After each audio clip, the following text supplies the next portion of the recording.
more.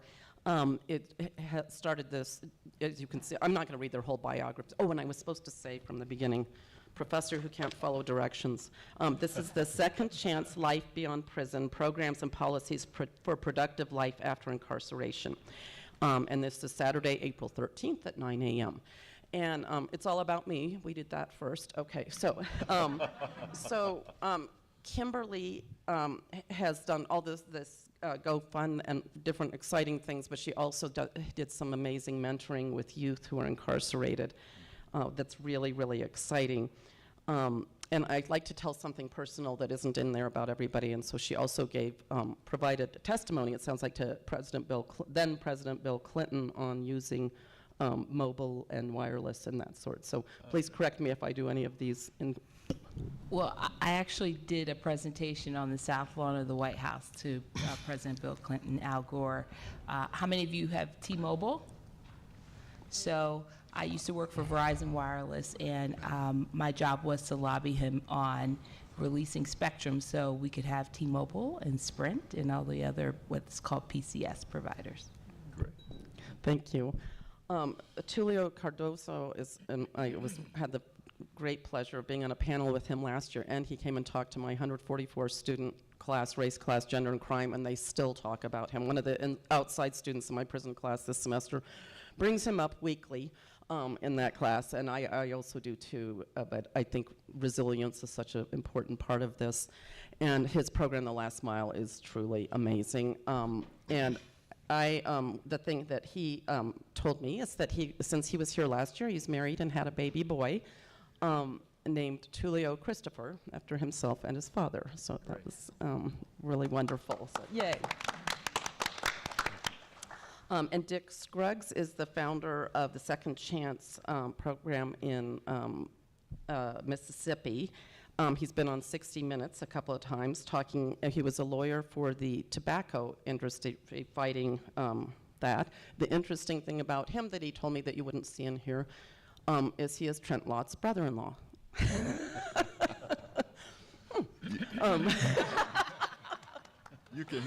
You can hiss and boo if you want. That's right. Okay, and Chris Tomford at the end here.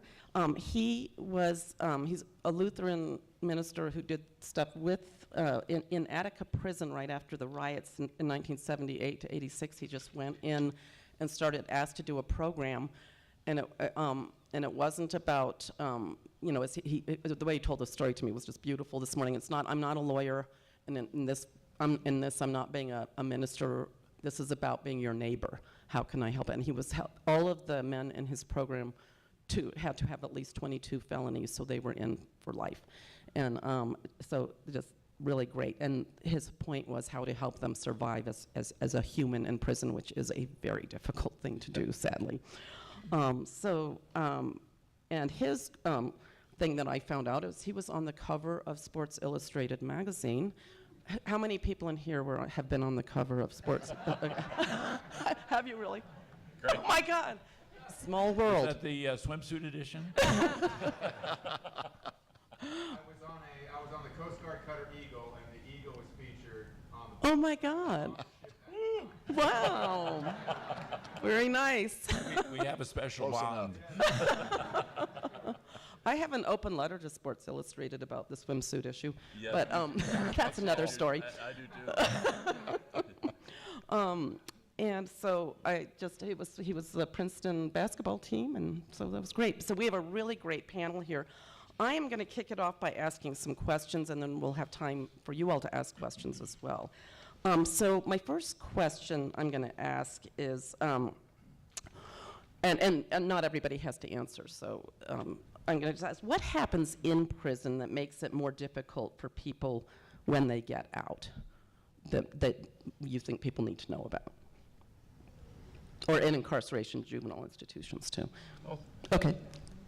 Fools rush in where wise people fear to tread.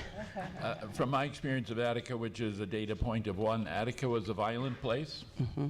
And so I think living every single day for 20, 30 years in an environment of violence and I would say unpredictable violence. You didn't know exactly when it might hit you, made it very difficult for the men I talked with.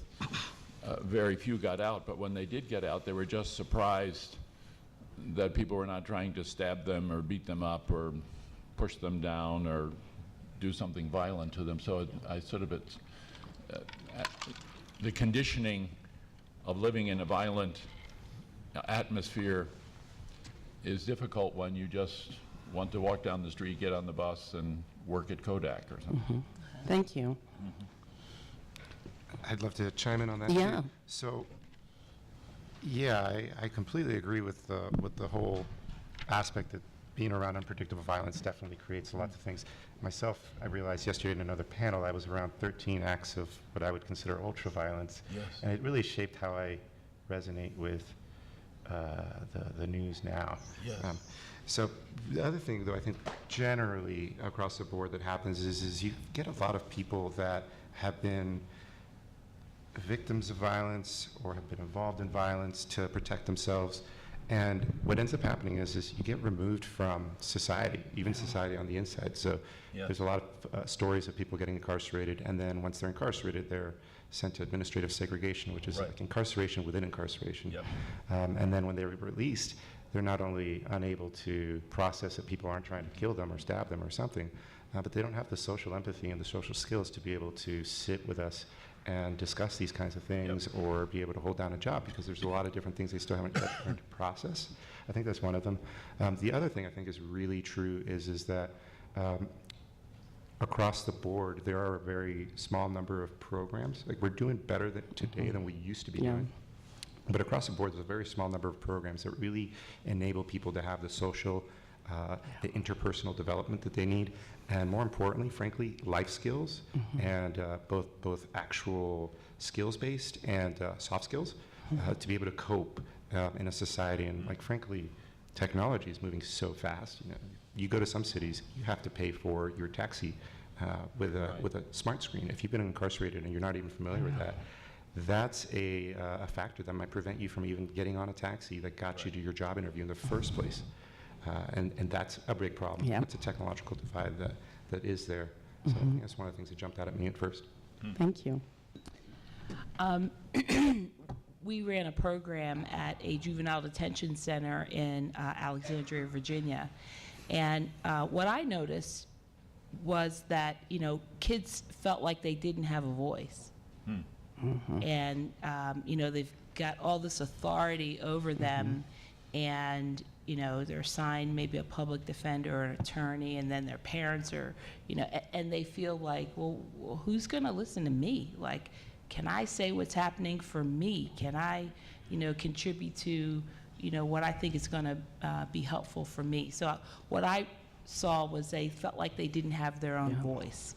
And one of the programs, actually two different programs we did to help facilitate that, especially for their courtroom experience, was What's Up Judge?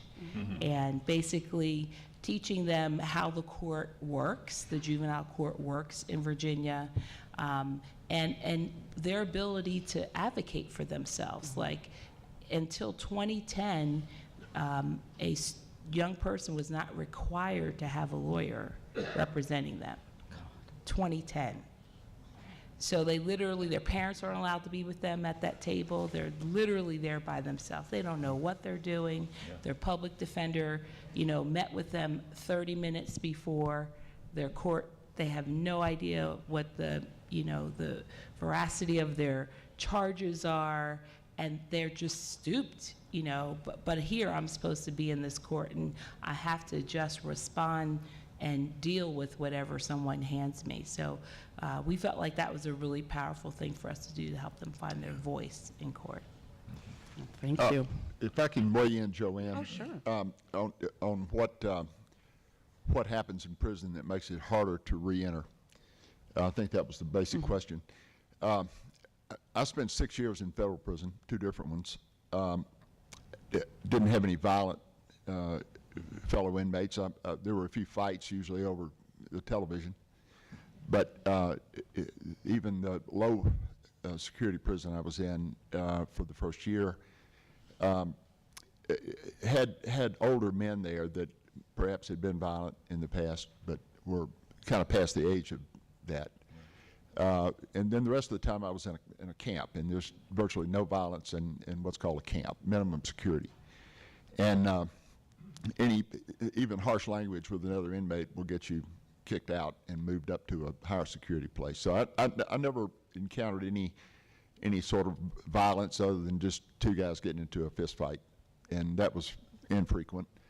But the thing that one of the things that the federal prison system did well was that any inmate who did not have a high school diploma had to get a GED or sit in class until he got it.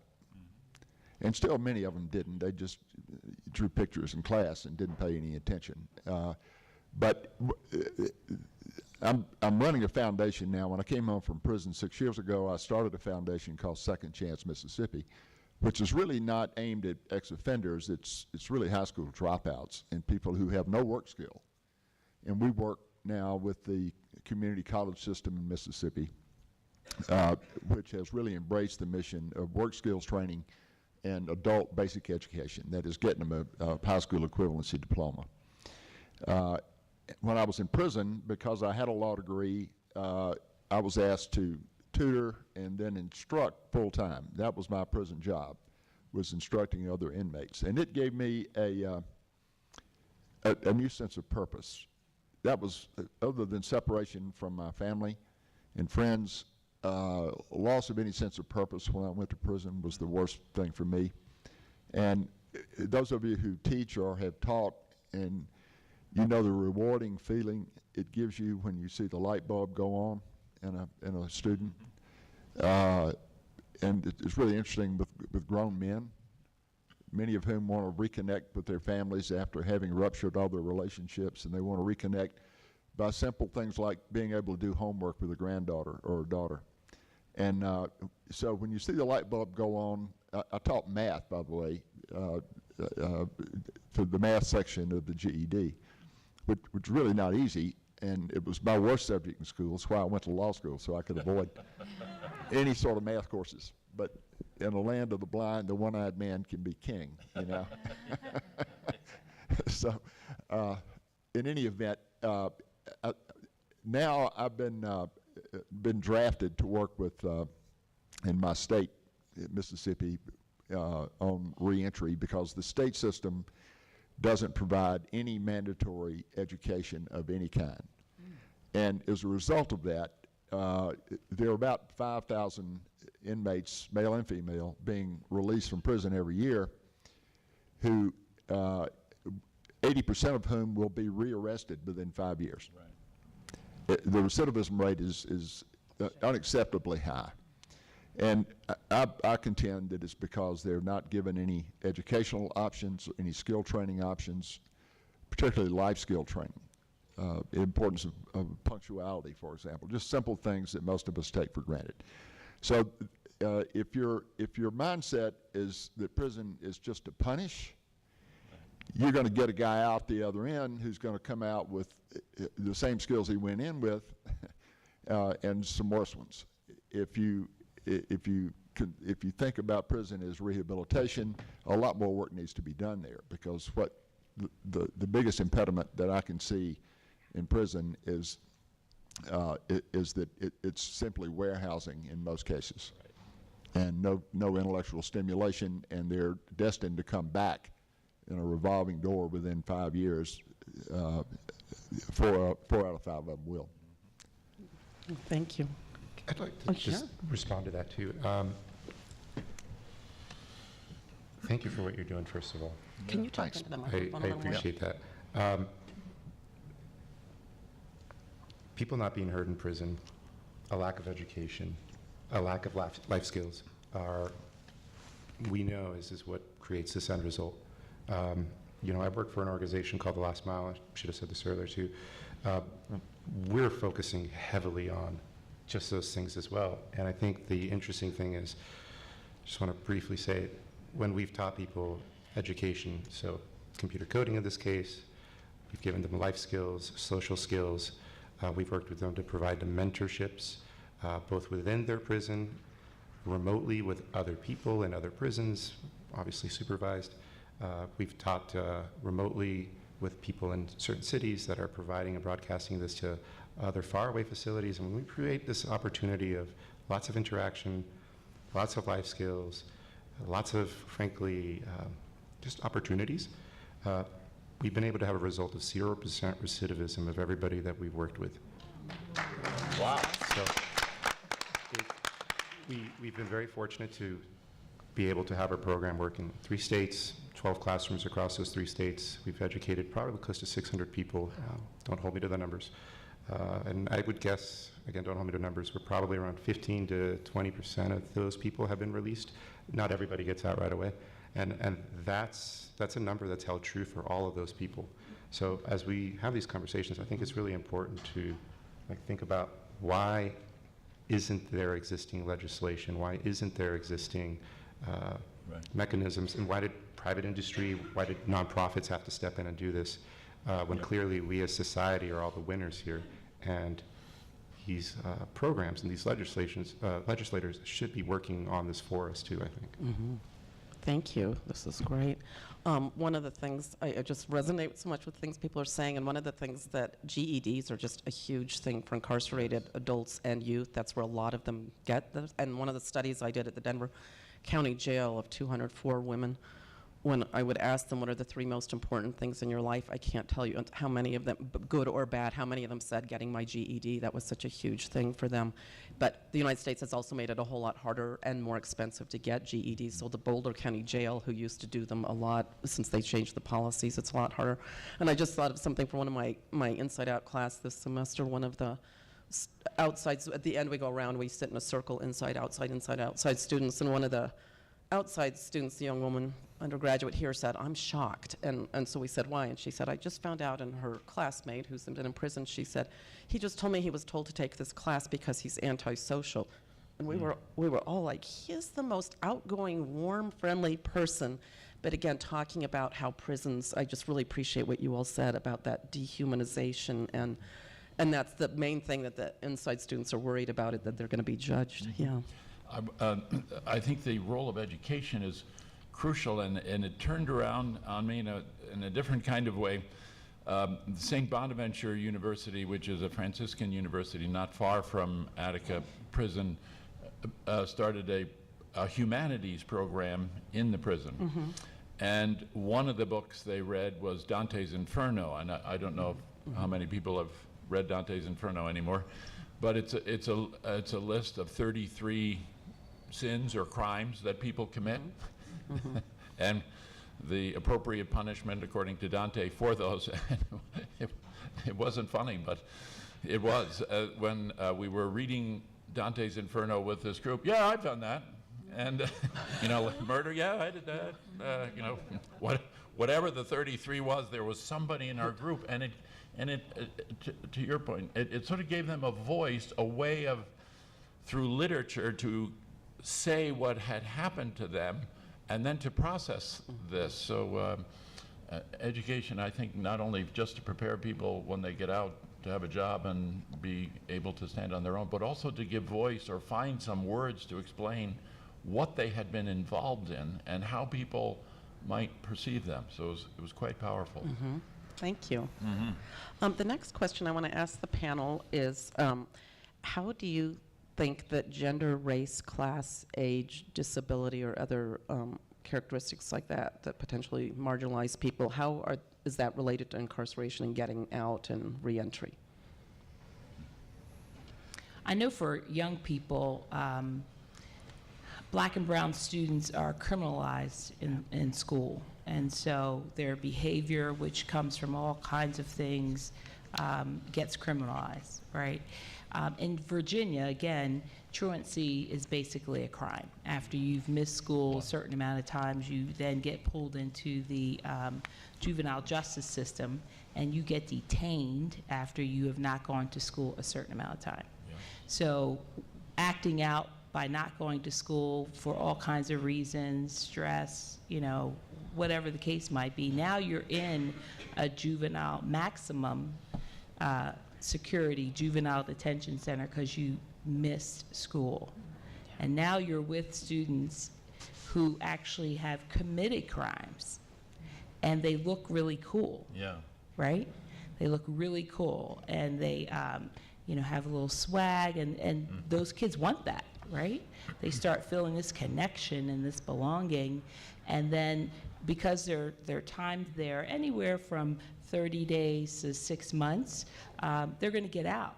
And guess what? They're going to connect with those young people and start doing what they do as a sense of belonging. And so, and that happens disproportionately more for Black and brown students.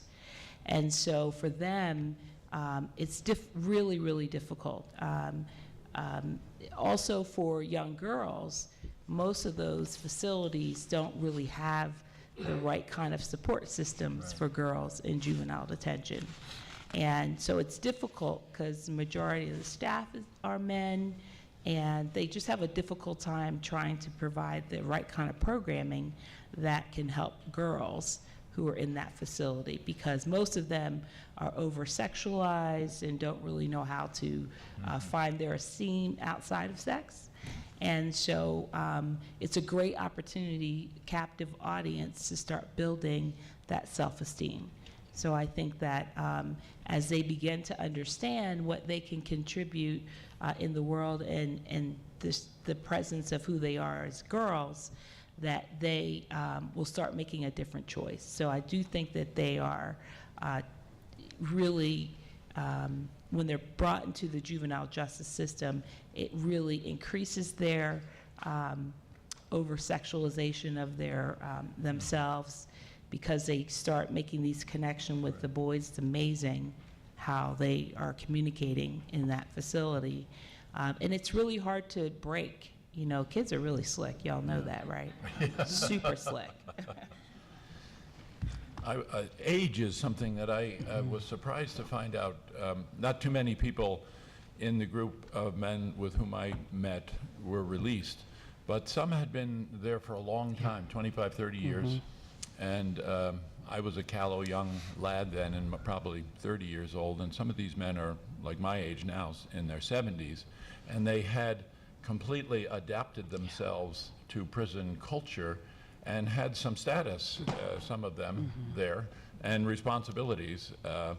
And then to go out and to be released, one man was released on clemency by the then governor of the state, and fortunately there was another group of people to welcome him in, but his family had sort of given up on him over those years. He had no friends. He had, to your point, Tulio, he had no notion of how the outside world worked, and he was just adrift there by virtue of his age. So it was very difficult for him, but he did manage. You know, if I can weigh in on that, Chris, to that point, people who have been in prison a long time don't fear coming back. That's where they make their relationships. They're comfortable there. They get institutionalized. Right. And so when they go out, they try to go straight for a while. But if they don't have a skill, and they go back to their old circle of friends and people that have taken their place, they are more ready to commit a crime because they're not afraid of going back. They've gained a certain amount of status and social position within the prison system if they've been there a while. And that's one of the real problems with recidivism. I'll tell you an interesting story from personal experience. Right before I was sent to prison, I knew I was going to be. I asked my lawyer if I had to tell the other inmates why I was there. I was ashamed and embarrassed, and I didn't want to have to talk about it. And he says, "Oh, no, it's none of their business. You don't have to tell them. The prison staff will know why you're there, but you don't have to tell them." I said, "Okay, good." So I went to a low-security prison, which was a surprise to me. It was a change right at the very last weekend before I reported, and I was allowed to self-report. So I had not spent a single hour in jail before that. And so I show up, I get checked in and processed in, and I'm given a roommate, a young guy who's serving a really long sentence. He was only about 28, but it was a nonviolent drug offense, young white guy. He was very cold to me. He asked me initially why I was there, and I said, well, I made a mistake, and I'd rather not talk about it. He said, well, what kind of mistake? Well, that was the wrong answer. What I didn't know was that about 25% of the men sent to that prison were pedophiles, and they are really ostracized by the other inmates. I never saw any of them brutalized, but they are very much ostracized and shunned. And so my reluctance to talk about why I was there, for whatever reason, an older white guy coming into prison for the first time fits the profile of men who are sent to prison for pedophilia. And I had no idea.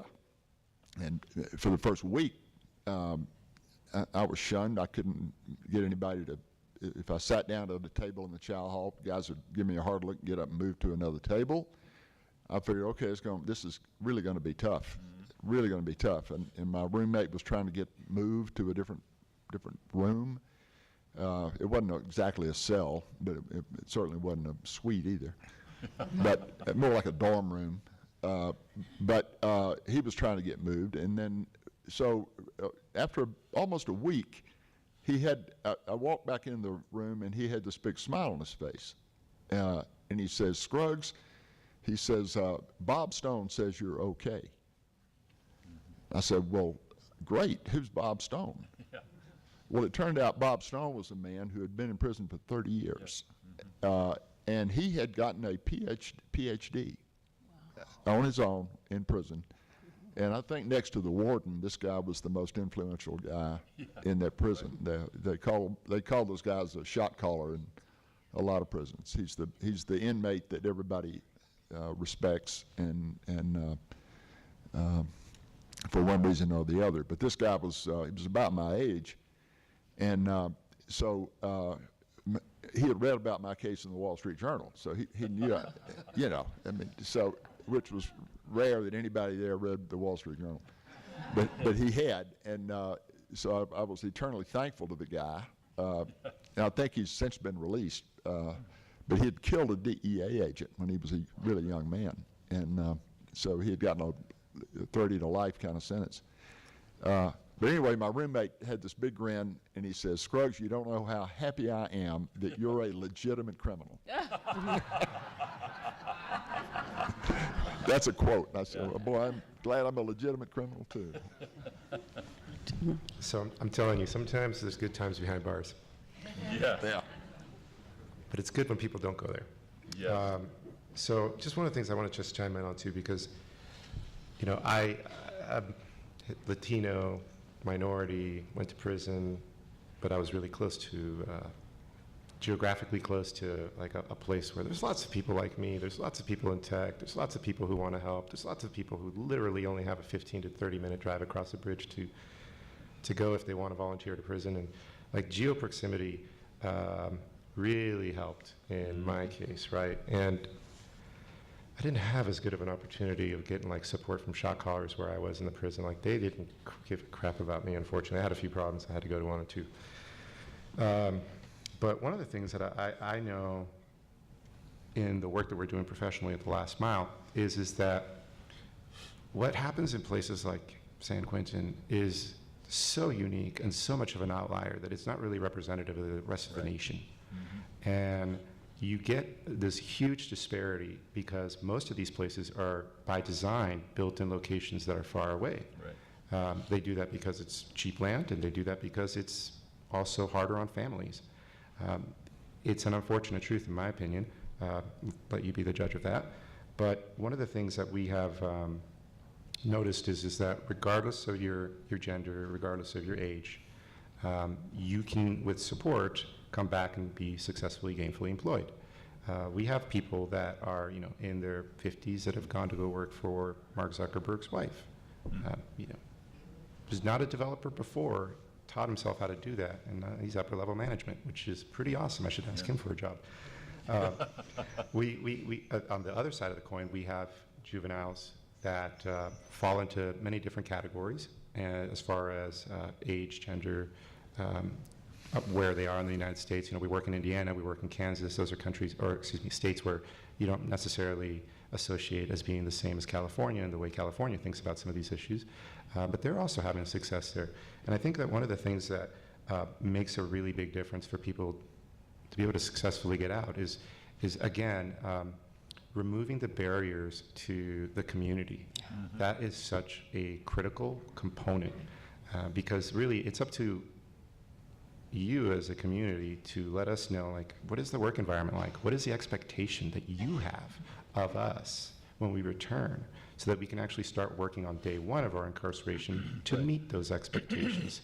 So we've had time to practice on the inside before we get out and have to do it for reals on the outside. And I think that there's another notion I want to just really clarify is the inside is still real life. I was corrected by a guy who was doing like 30, 45 years by that point, and or he had been in there for quite some time, like one of the OGs of the prison. And he told me, hey man, I slipped. I said, back in the real world. And he said, no, this is the real world. This is the real world. Yeah, it's just a different part you're not used to.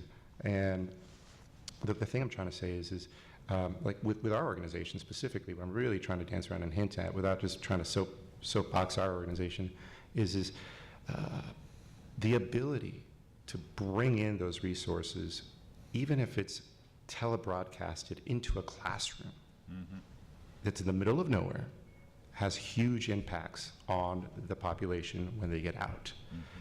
I say this because, again, back to the reality of outliers. Like San Quentin is an outlier, but it's awesome that it happens to be right next to a city where there's lots of people that are in the tech industry, and that's what we're teaching, and that they want to show that. So we're able to set up an office in downtown, and then we can broadcast into San Quentin, or we can broadcast into Indiana should we need to. And I think it's really important because that's one of the ways that we can remove these barriers, because yes, as a Latino, when I went through the prison system, nobody quite really honestly cared much about me. Right.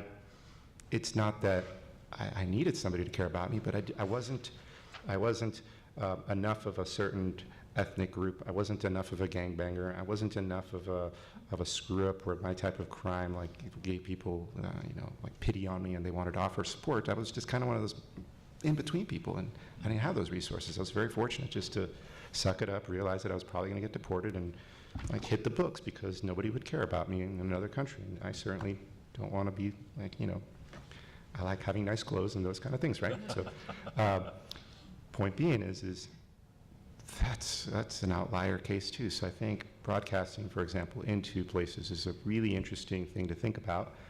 It's like one of the solutions. I don't think it's the only solution, but I really do think as a social component, like we as society need to get in there, and we need to resonate with each other. So people that have experience, if you're older, if you're a certain ethnicity, if you're a certain gender, I would love to see you volunteer some time, if possible, in your schedules to mentor people of those types of backgrounds so they know what to expect from you when they return home.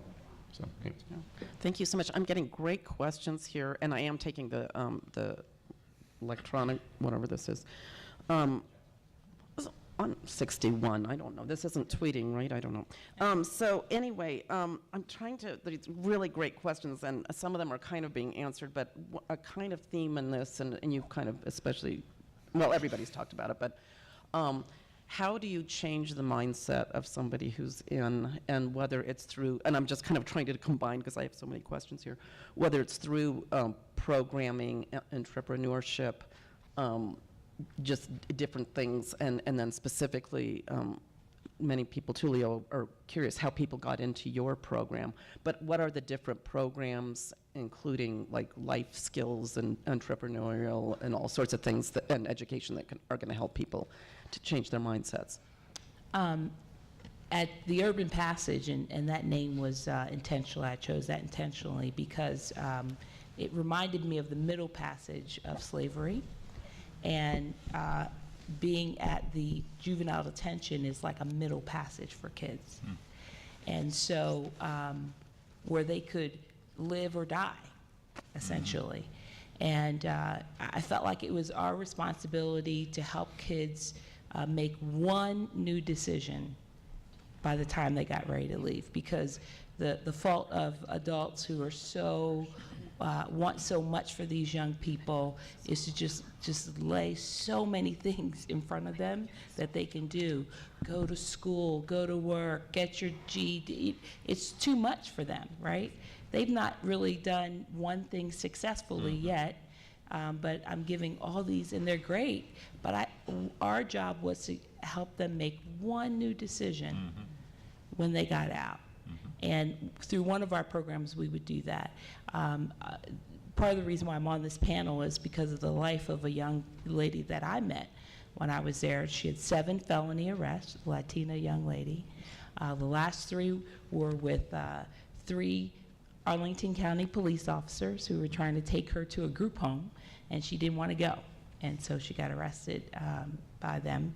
And while she was in juvenile detention, she was in this program that she had to stay in for 6 months, and if she successfully completed, she'd be released to the community. If not, she was going to juvenile prison, 7 years, okay? And so at the age of 16, she had to make a decision.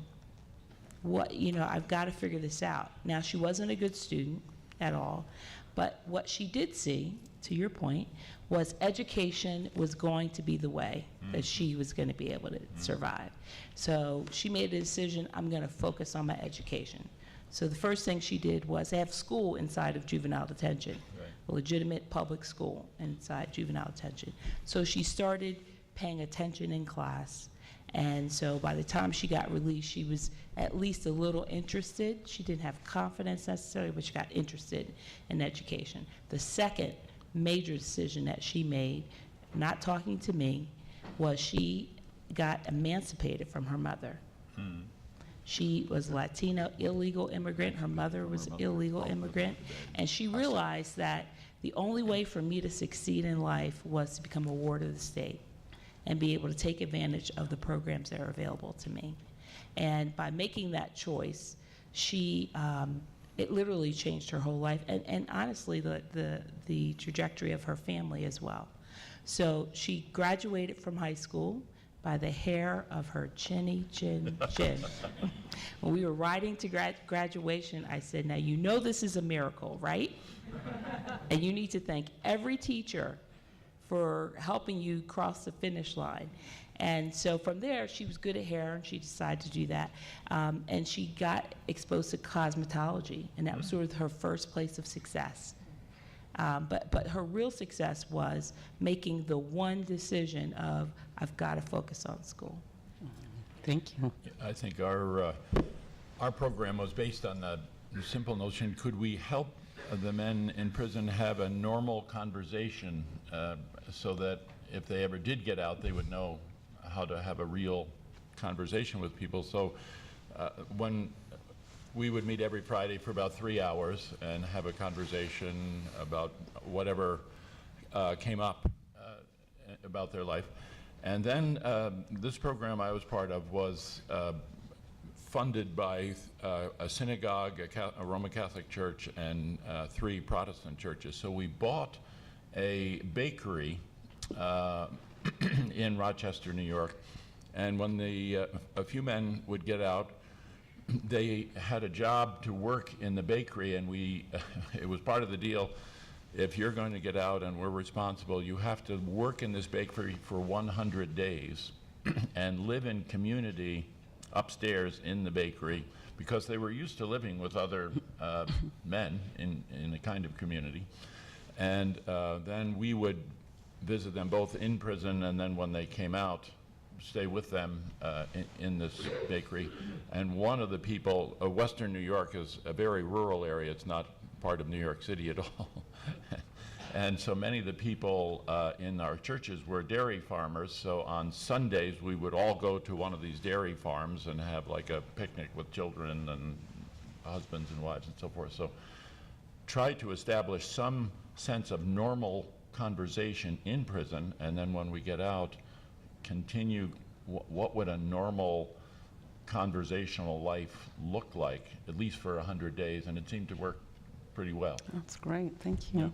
Tulio, did you want to respond? Well, actually, I was going to apologize and ask you if you can repeat part of the question. When I heard it, I was so excited, and then Kimberly said something that jumped out at me, and I was so excited, and I started writing something down, and then I realized, oh, just wait. about the, as part of the programming and reframing mindsets of people in prison, part of it was technology, entrepreneurship, and other things, but how do people get into your program? Okay. All right. Do you want to go first? Should I answer? No, I'll just, my program, Second Chance Mississippi, is not aimed at returning offenders. It's named, as I mentioned, I think, aimed at high school dropouts or people with absolutely no work skills. Only recently have we been asked to get involved in perhaps marrying up existing programs that the community colleges we work with provide in work skills and adult basic education, and marry that up with incarcerated people in the state.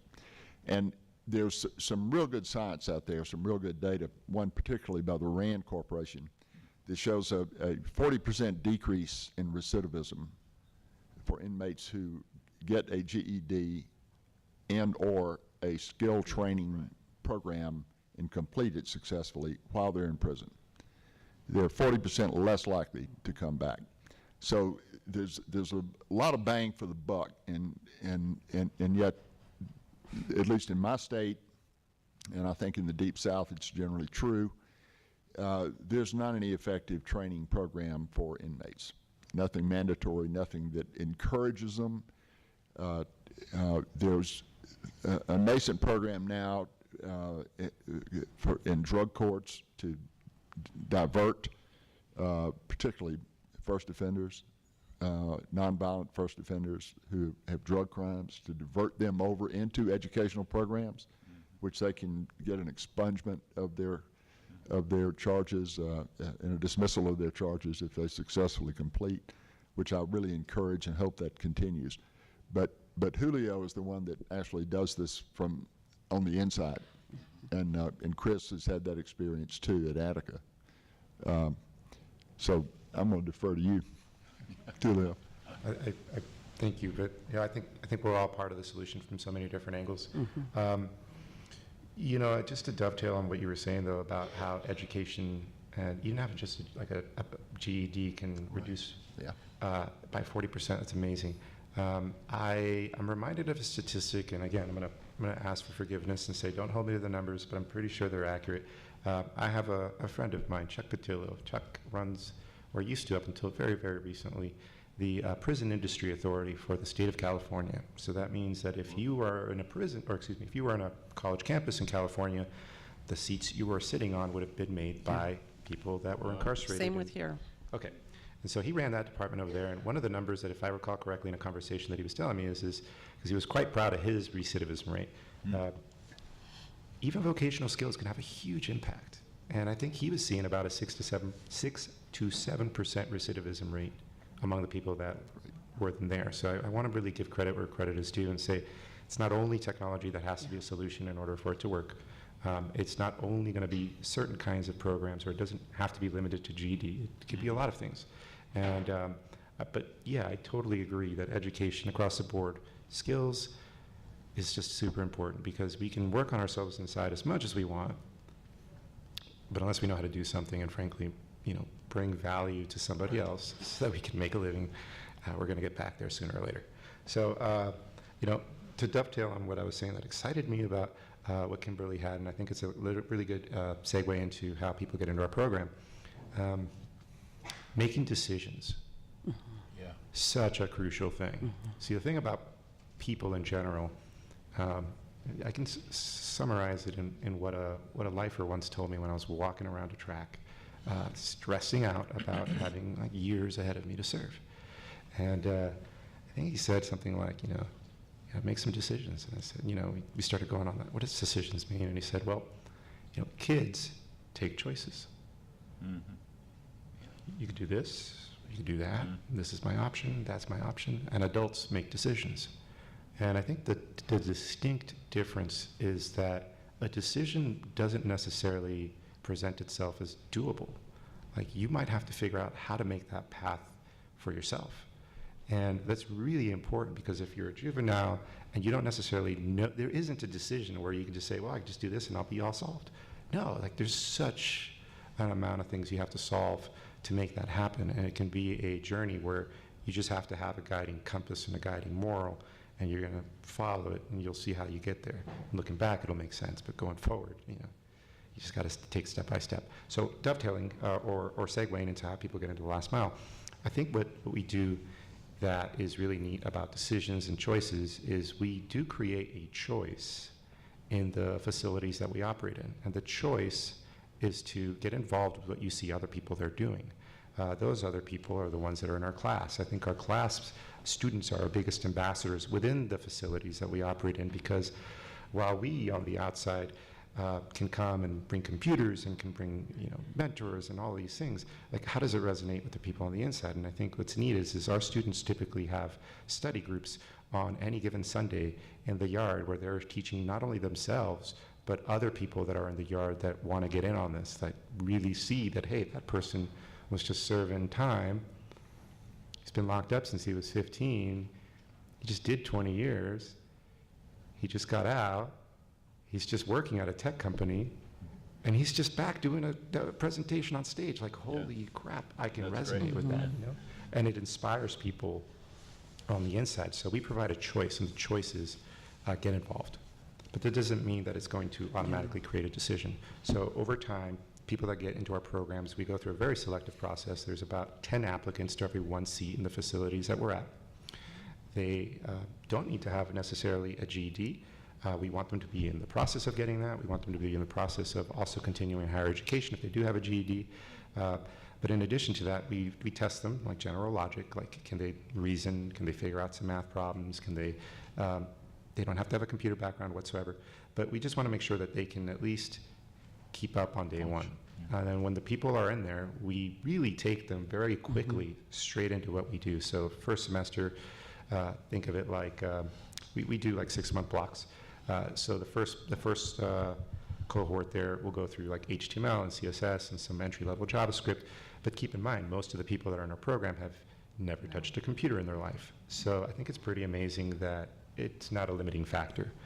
They go through that, they go to the next 6 months, and those people then now learn some more advanced level stuff. They learn things that are what companies like Facebook use to build their apps, React Native, some more advanced level concepts.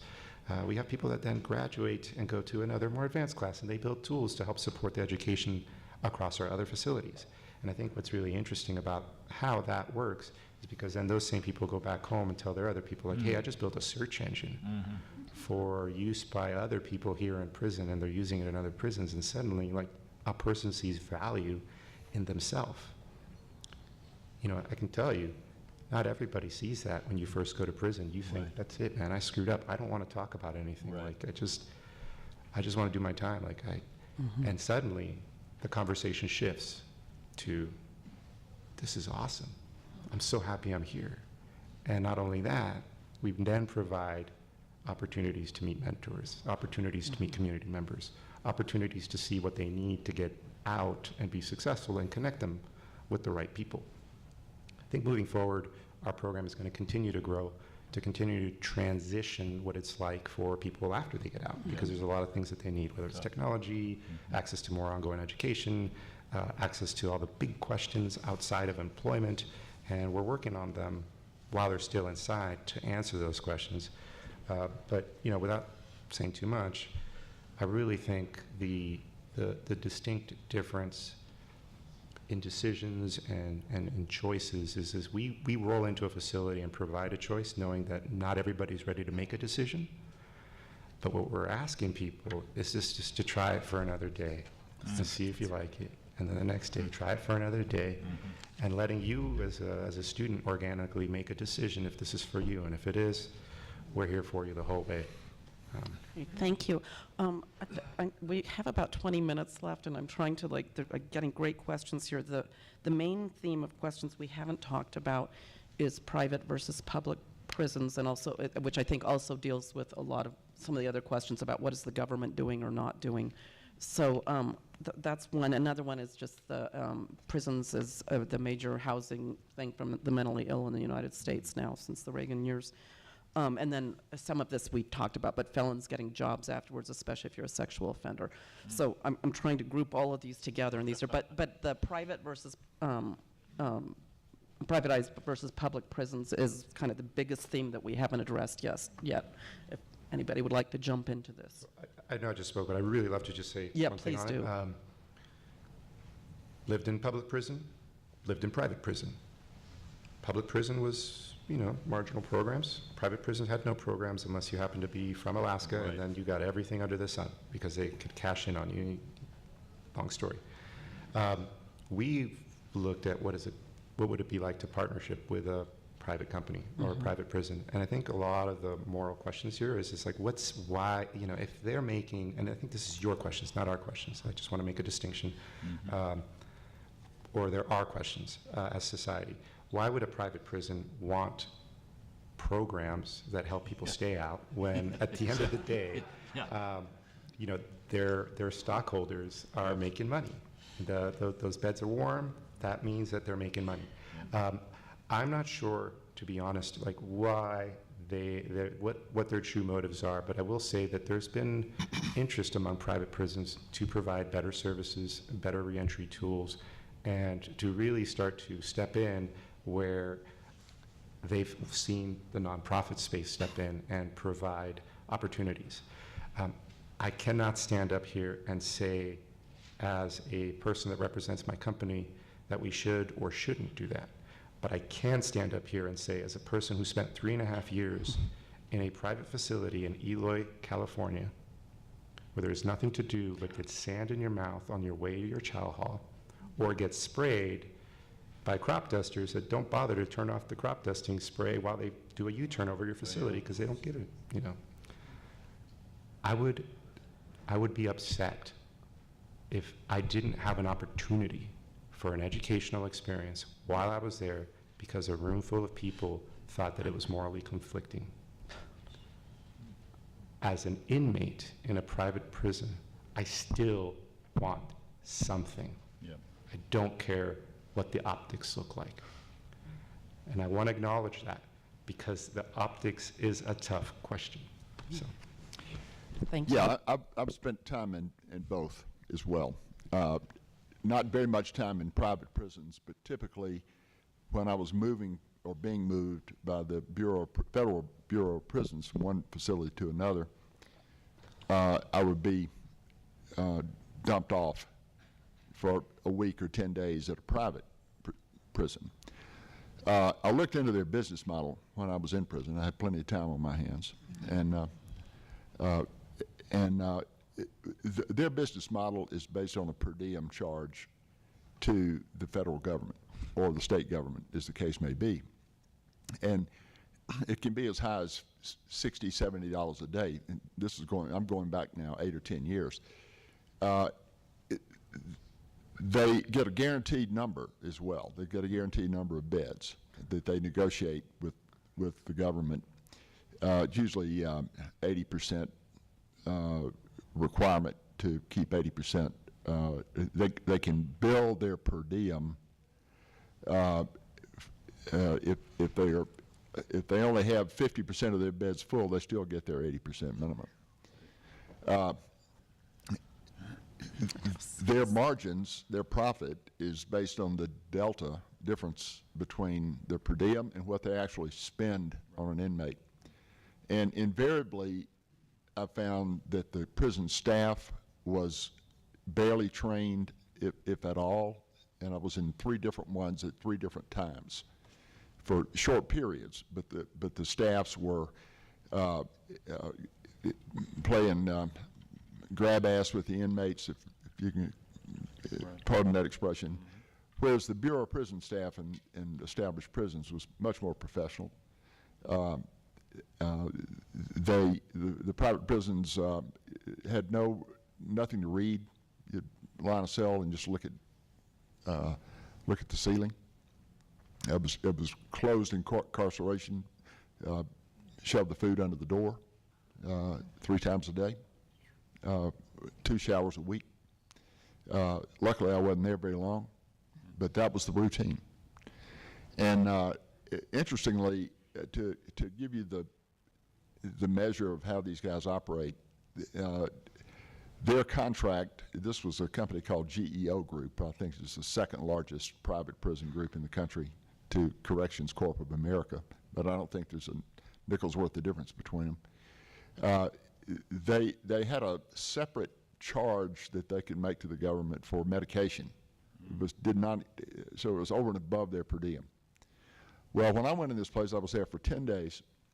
It was right outside of Atlanta, called Lovejoy. It was an old state prison that they had turned over, or somehow this organization had acquired. And so I was there for 10 days, and they ordered 90 days worth of prescription medicine for me.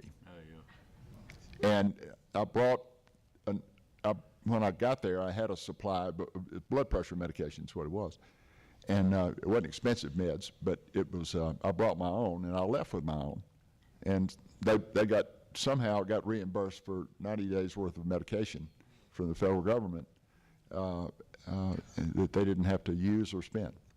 So it's a business practice, I think, that is inherently corrupt and inherently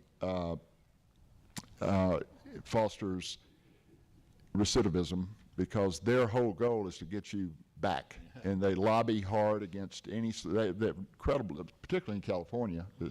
I've read, Tulio, you can speak to it better than I can. The prison guards union out there is one of the most powerful in the world.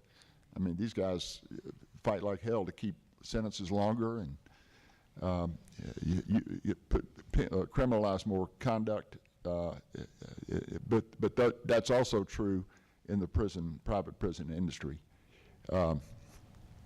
Incarceration is their business, and business has been good. It also doesn't just happen in adult prisons. In the juvenile detention center that I was in, we had our programs, and at some point they took the unit where the 6-month program that Norma was in, they made that a place for kids who were here illegally, and that is the best unit in the entire building. Right. And they made that the unit, and it held like 16 kids, and it was amazing. And they were willing to, so what happened was, what the result was, is that for those kids who would have come to the juvenile detention center, what they would do is they would bring the kids who would come to the juvenile detention there, and for the kids who were in the juvenile detention who were likely to go to juvenile prison, they just moved them to juvenile prison faster.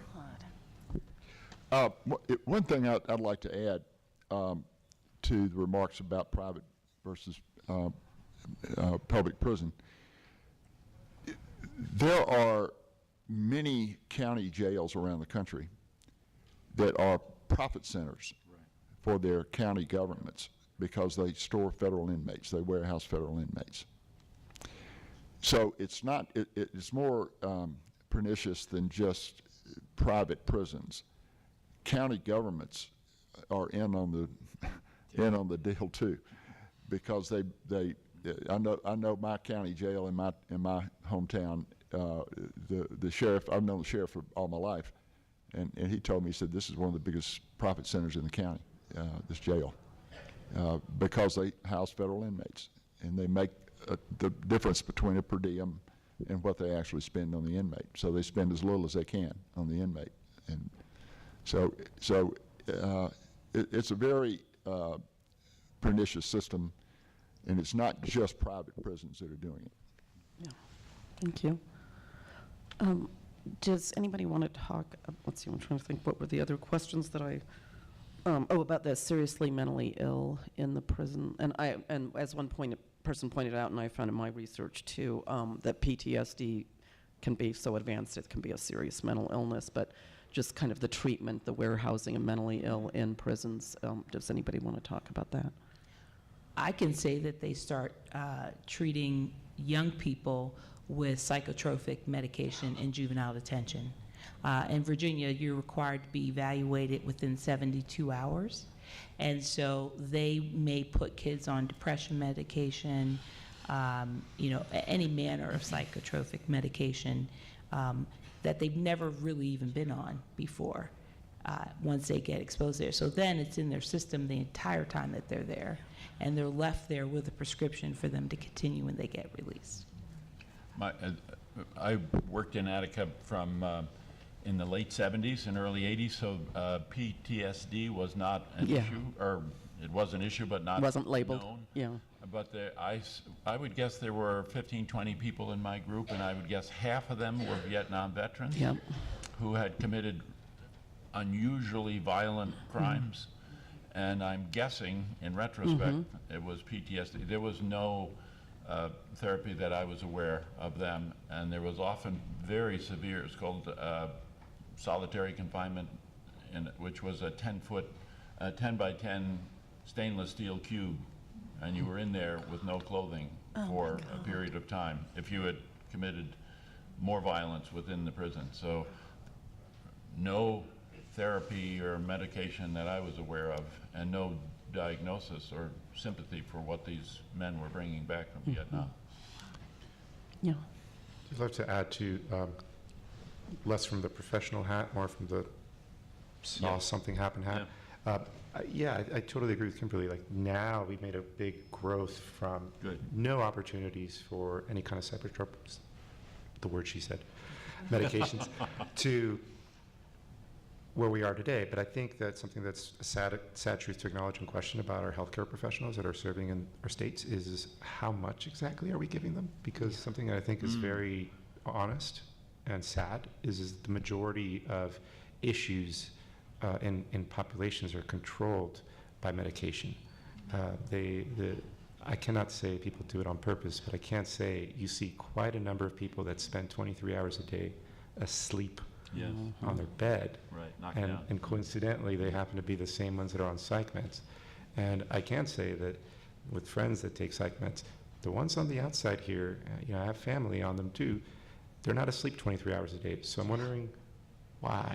Yes. Yeah, I think, a lot of times people say to me, they have TVs in prison, as if that's a terrible thing. And most of them have to pay for their televisions, but it's like, I said, it's like parents who don't want to play with their own kids. They sit them in front of a television. It keeps them out, and same with psychotropic drugs. And I did a study on girls that were convicted as adults, and a bunch of them said, we're in here for drugs, and yet they're drugging us up on these psychotropic exactly, drugs. And was not lost on these girls. And I just, that's such an important point. Thank you. Let's see. Are there any closing things that any of you would like to say? I want to close on a high note. Norma, who I've been referencing, went on to get her cosmetology license and realized, I don't think I want to do this my whole life, and made a decision to go to community college. And decided, she was going to do it. And again, I'm thinking about her high school experience, and I'm going, okay. So walking her through the process of going into college, because she's around no one who's been into college before, so she has no idea of the inundation of paperwork that you've got to do to get there. So she completed her associate's degree and went on to graduate from Old Dominion University with a degree in biology. And today she's a third-year pharmacy student. Oh my God. Woo. She's also the first person in her family to buy a car. Great. Wow. And she inspired her sister to go to college as well, and she graduated from George Mason University last December and is headed to law school in the fall. Great. Oh, that is great. Mine is sort of a humorous story about me. After I'd been there for 3 or 4 years, the guards were highly suspicious. They didn't want people coming in from the outside. So we were almost strip search. We had to take off all of our clothing except for our underwear whenever we came in, and they looked through everything to kind of intimidate us, I think. So after a couple of years, they said, Mr. Reverend Tom Ford, you look pretty reliable. Go to the reception building, a room about this big, where people were either brought in or out of prison. So, and they will give you a pass there so we don't have to search you anymore. You seem reliable. So I went in, took off all my clothes, and had the standard shot head on, sideways. and was fingerprinted. And so one of the, another man who was wandering around semi-naked in this room came over and said, "Are you getting out today?" and it didn't register with me what he meant. And I said, "Yeah, about 3 o'clock." He said, "Well, to your points, make good decisions when you get out." And I said, "Okay." So you may be a graduate of Princeton and on the cover of Sports Illustrated, but when you have no clothes on, there's no difference between you and a multiple felony offender. Yeah. So it was I'll tell you another humorous story, if I can. In addition to being a legitimate criminal. One of my close friends, and I'm name dropping, is John Grisham, the novelist. All right, John's and I were lawyers together and have known each other a long time. And he came to see me in prison. And you can imagine the buzz around the prison staff when the likes of John Grisham shows up to see an inmate. And he didn't come on the weekends when they have normal visitation. He came in as my lawyer, okay? And so I got to meet with him privately during the week. And I had a case manager, prison staff, who I'd gotten to be had good relations with. And it was really interesting. He said, "Don't you go out there and tell Grisham that we mistreat you, Scruggs." And I said, I am. I'm going to tell him you prison guards are the most brutal people I've ever been around. And he got in a huff. He said, "No, wait a minute. We ain't guards. We're corrections officers. Yeah, right. We're corrections officers, not guards. Don't you tell him." I said, "Okay, I got it." So I went right out there and told Grisham about that story, that what he had just told me, that they don't like to be called guards. They like to be called corrections officers. Well, damn if he didn't put it in his next book. And I was still there, and I was just praying that this guy didn't read this. He used that term in that scenario, that they don't like to be called guards, and but he put it in his very next book. Yeah. Julia? Sure. So I was having dinner the other night with another panelist that I'm not going to name, but one of the topics that we were talking about is his panels were all in politics, and how riled up he got because some of the people were objecting to each other and stuff. And so I sat there and I thought about my panels. I'm like, gosh, I didn't have any disagreements. And so I thought to myself, no panel is complete without a disagreement. So I want to go ahead and go on the record and disagree respectfully with something that Dick here said today. Go for it. Because this is fun. Dick said that people have been locked up for a long time, don't fear coming back. And I think that that's true for some people, but I just want to make sure that as we walk away, we realize that there's two groups of people who've been locked up for a long time. Yes. There's those who wait to get out, and then there's those who work to get out. Interesting. Yeah. Thank you. Yeah. Thank you. I really like ending on a positive note, too. This has been a great panel. Anybody that wants to be interested in prisoners and incarceration and the shameful state we are in right now, I'm just so pleased all of you are here. I'm pretty sure my college class, that CU outreach program actually pays for the inside students' tuition and books, is the only free college class in the state of Colorado. If there's another one, I haven't heard of it. Bill Clinton got rid of the Pell Grants for free college when he was president. But I also, again, want to just, if any of you are interested in working, volunteering with Focus Reentry or donate money, we need that too, please let me know. We are doing some really great stuff. And one of the great things about both Focus and teaching the Inside Out class is seeing people who have been so demoralized and caged the main thing in all of my research and all of this is when they get out that they want to give back to the community, and it's mostly to youth, that I want to keep youth from doing what happened to me. Yeah, that's good. And one of the men in my class right now said, I committed domestic violence, and I want to get out and work with men to have them not do that. And so anyway, thank you so much for coming. You're a great audience.